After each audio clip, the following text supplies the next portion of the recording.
어제 전국 자치분권 민주지도자회 KDLC에서 이제 처음으로 당대표 후보들이 한 자리에 모였잖아요. 그 상황도 굉장히 흥미로웠거든요. 그리고 어제 말씀도 인상적이었고, 저희가 그러니까 영상을 준비했는데, 짧게 보시고 다시 이 얘기 이어가겠습니다. KDLC가 세긴 세구나 생각했습니다. 우리 존경하는 정청래 전 대표님이 모든 언론이 궁금해하는 출마 선언을 안 하셨는데 드디어 이 자리에서 후보 정견 발표를 함으로써 사실상의 출마 선언을 하는 것을 보니 진짜 KDLC가 세긴 센 것 같습니다. 저는 지난 3년여의 대통령님과 맞춰온 호흡과 함께 교감해온 국정 방향을 바탕으로 확고하게 이재명 대통령과 국민주권정부의 국정을 당대표가 돼서 뒷받침할 것입니다. 2년 후 총선을 반드시 승리로 이끌겠습니다.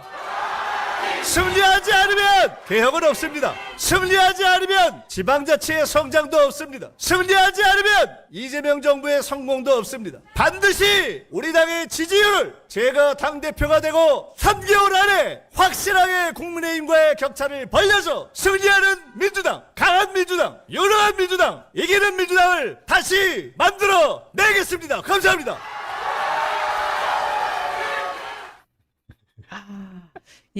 그 내재돼 있던 이 연설 본능이 막 이렇게 올라오는 걸 보는 것 같아요.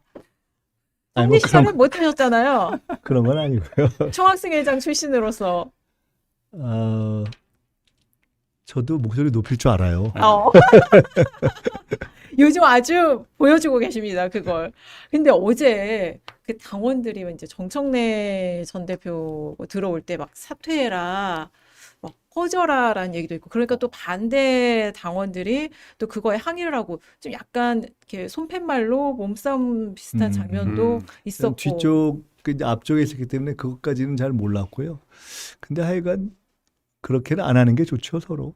좀 놀라셨을 것 같아요. 아니, 저는 자세한 건 모르고 뒤가 좀 들어올 때 이렇게 네. 좀 이렇게 웅성웅성했다 정도는 아. 알았는데 구체적으로 뭐 어떤 이렇게 말이 오가고 뭐 몸싸움 그건 보질 못했기 때문에. 네. 근데 이제 지금 말씀하시니까 짐작할 수 있고, 근데 사실 현장뿐만 아니라 각종 이제 온라인이나 댓글 이런 데서 공방을 하거나 할 때도 저는 지켜야 될 금도를 지켜가는 훈련을 서로 하는 것이 좋다고 봅니다.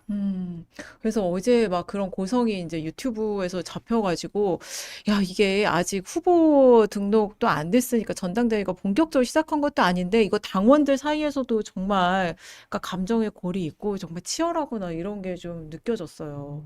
그래서 현장에서 분위기는 좀 어떠셨는지, 그리고 이제 다른 후보들하고도 한 자리에서 모인 것도 처음이기 때문에 좀 궁금했어요.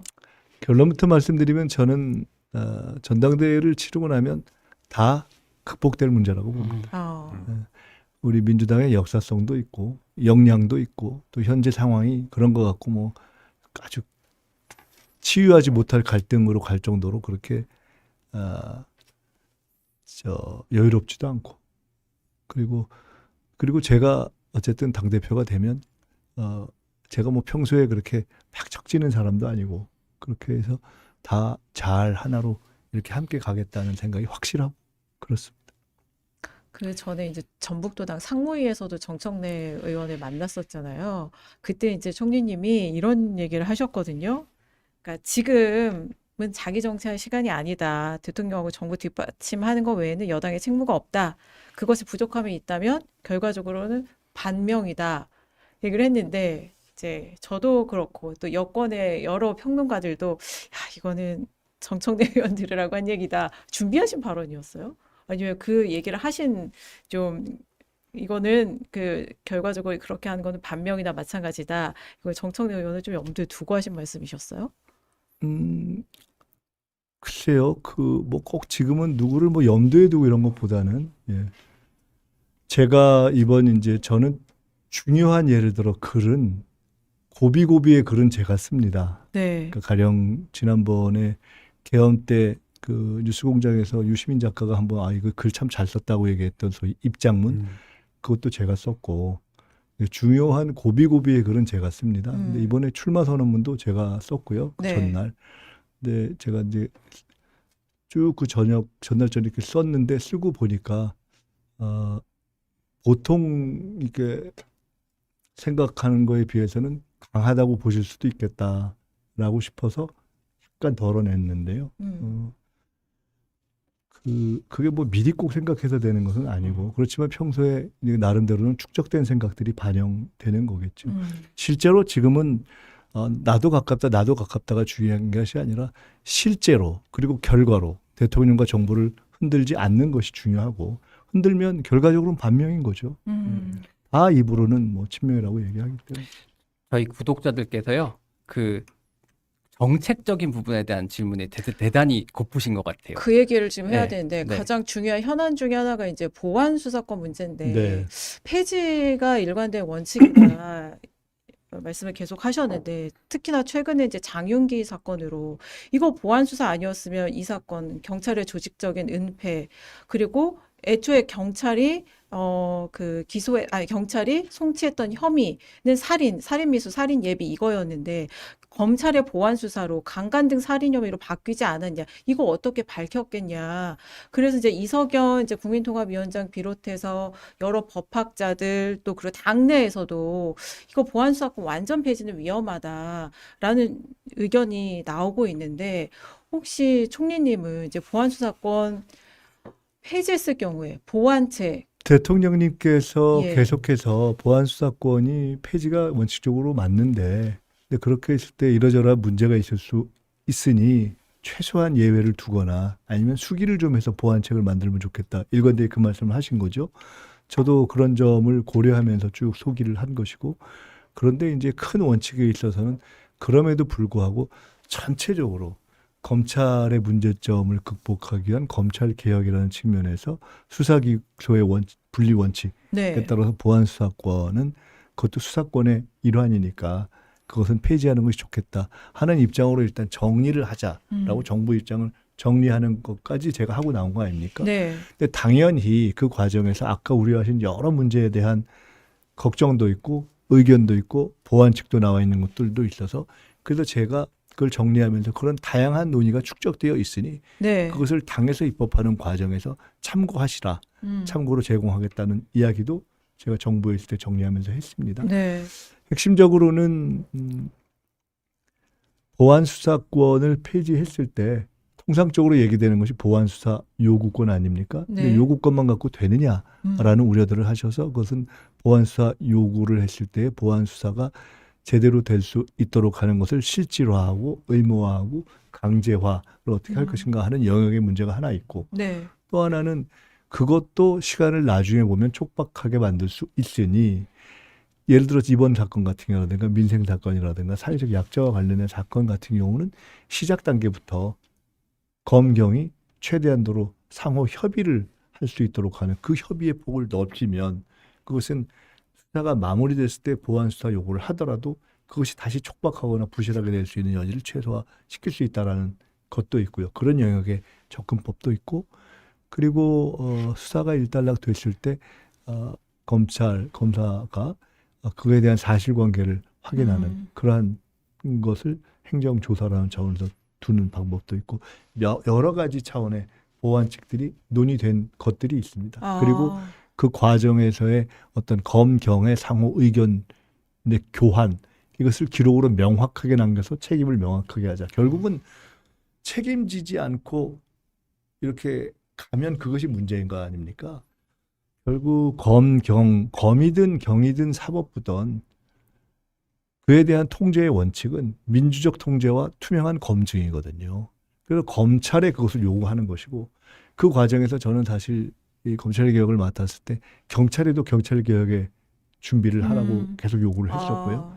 그래서 그런 축적된 것들을 가지고 지금 보완책을 논의하고 있으니까 그 과정에서 당에서 입법안이 나오면 최대한도로 그 부족한 부분을 보태면서 저는 검찰개혁은 검찰대로 최대한 하고 경찰개혁은 경찰개혁대로 최대한 하고 그리고 검경의 보안수사권이 폐지됐을 때 보안수사 요구를 실질화하거나 하는 부분에 대해서는 최대한 보완해야죠.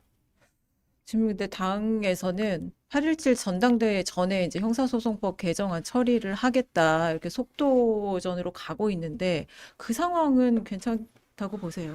8월 17일까지 사실은 제가 이미 그건 정 대표하고 몇 번 이게 누구 얘기가 맞느냐 공방이 있었지만 이미 네. 저는 그 문제를 5월 전에 마무리하자고 얘기를 했었기 네. 때문에 이미 논의는 상당히 다 축적이 되어 있고 그 부분은 그 집중력을 발휘하기에 따라서 할 수 있는 문제라고 봅니다. 8월 17일 전당대회까지면 한 달 반 정도 이상의 문제가 남아 있는 거고 보안 수사를 보완하는 문제는 핵심 쟁점에 집중해서 하면은 그 문제에 대한 논의는 당이 얼마나 집중력을 발휘하느냐에 따라서 할 수 있다고 봅니다. 그리고 그렇게 해야죠. 그간에 이 문제가 당내에서 수기가 충분했다고 보세요? 그 각종 토론을 좀 더 많이 열기를 기대했고요. 근데 그 점에 있어서 아쉬움을 갖고 있는 것은 사실입니다. 그리고 근데 예. 그 보안 정부에서는 사건이- 토론을 각종 토론회를 할 수 있는 한 최대한 하려고 노력을 했고요. 네. 그러면서 이제 다양한 의견을 축적했고, 근데 이제 그 당시만 해도 각종 토론회를 대통령께서 그렇게 강조한 수기와 토론이라는 것을 하는 것 자체가 마치 지연 시도로 네. 이렇게 프레임이 잡히기도 하고 그랬기 때문에 어려움이 있었는데요.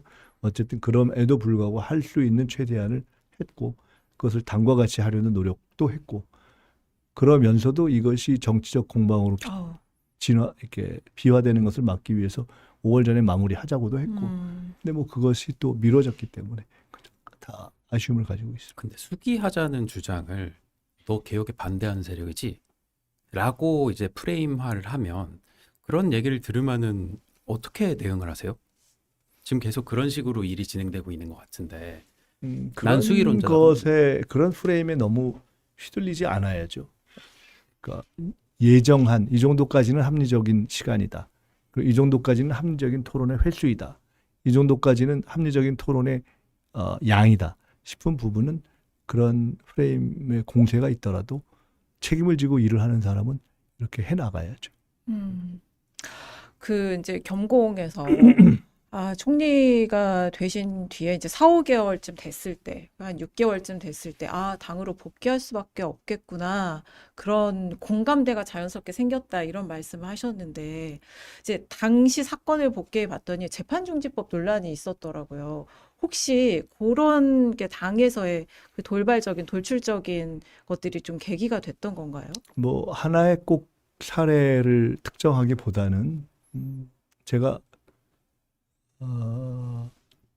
총리가 된 게 6월에 지명받아서 7월이고 제가 한 4, 5개월쯤이라고 얘기했기 때문에 대략 한 임기로서는 중반이고 한 연말 정도 되는 시기라고 생각되는데요.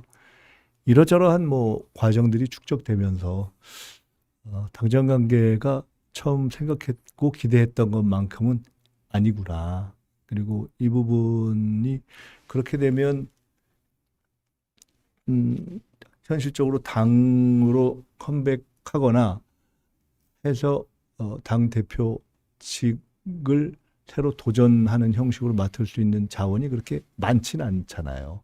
저도 그 중에 한 사람이고. 그래서 그렇게 될 수밖에 없겠구나 하는 생각을 했습니다. 그 공감대는 누구와의 공감대를 말씀하신 거였나요? 공감이라는 뭐 이렇게 공감이 있는 거죠. 그냥 이거 짐작하면 되나요? 이렇게? 공감이라는 것은 이렇게 새기는 거잖아요. 네. 무슨 말씀을 들으셨다지 그 시기에 김정은 기자가 취재한 내용이 있는데 대통령께서 네. 그 핵심 참모들한테 근데 청와대 취재하면 그때 당시에는 이제 뭐 1년 내내 나왔던 얘기죠. 근데 아, 많이 참았던 것 같아요. 그 아, 총리실도 아마 많이 참으셨을 것 같고. 근데 이제 그런 것들이 다 누적된 결과가 김민석 총리가 1년 만에 당대표를 나올 수밖에 없는 그런 결과가 아니었나라는 생각이 들어요. 그래서 출마 결심은 언제 하셨던 거예요? 저는 사실 처음 이렇게 총리가 꼭 되고 싶다든가 또는 총리를 하겠다는 생각을 하지 않았고 일단 그 대선 과정에서 총리가 된 후에 뭐 1년 후에 나와야 되겠다 이런 생각을 하지 않았고 그리고 딱 한 번 정 대표가 제게 저거 자기 정치 아니냐라고 지적한 것이 뭐 당 대표가 로망이다라는 얘기를 한 걸 자기 정치라고 이야기했던 있었지 않습니까? 1월에 제가 그거 3프로 하나면 TV에서 정말 자기 정치 제가 안 했나 보다. 그래서 고맙습니다. 이렇게 말씀드렸는데 그것도 3%에서 당대표 생각이 있냐 그래서 아니, 민주당 한 사람은 그거 당연히 로망이 있죠. 하는 그런 정도의 일반론으로 얘기한 것이고 딱 한 번이어서 그때도 뭐 구체적인 것으로 말씀드린 것이 아니기 때문에 그때그때의 직무에 충실하는 스타일이어서요. 당연히 총리를 하면 그래도 일정 기간 이렇게 안정적으로 하면은 전체적으로도 좋고 제게도 좋다 이런 생각을 막연하게 하고 그렇지만 임명권자의 일이기 때문에 총리는 기본적으로 드는 것도 나는 것도 그러니까 일을 하는 것도 제가 그만두는 것도 임명권자의 기본적으로 결정이 뭐가 아닙니까? 그러니까 네. 제가 제 마음대로 할 수는 없지 않습니까? 네. 그렇기 때문에 꼭 이 시기에 나와서 공부를 해야 되겠다 이렇게 미리 생각하고 계획하고 그런 과정은 아니죠. 그럼 당대표 출마 결심은 최근에 하셨겠네요. 그 고민을 이렇게 쭉 보면서 아 이게 당으로 갈 수밖에 없겠구나 이런 생각을 했고 최종적인 결정은 선거 후에 선거 결과를 보면서 이제는 도리가 없겠구나 이렇게 생각했어요.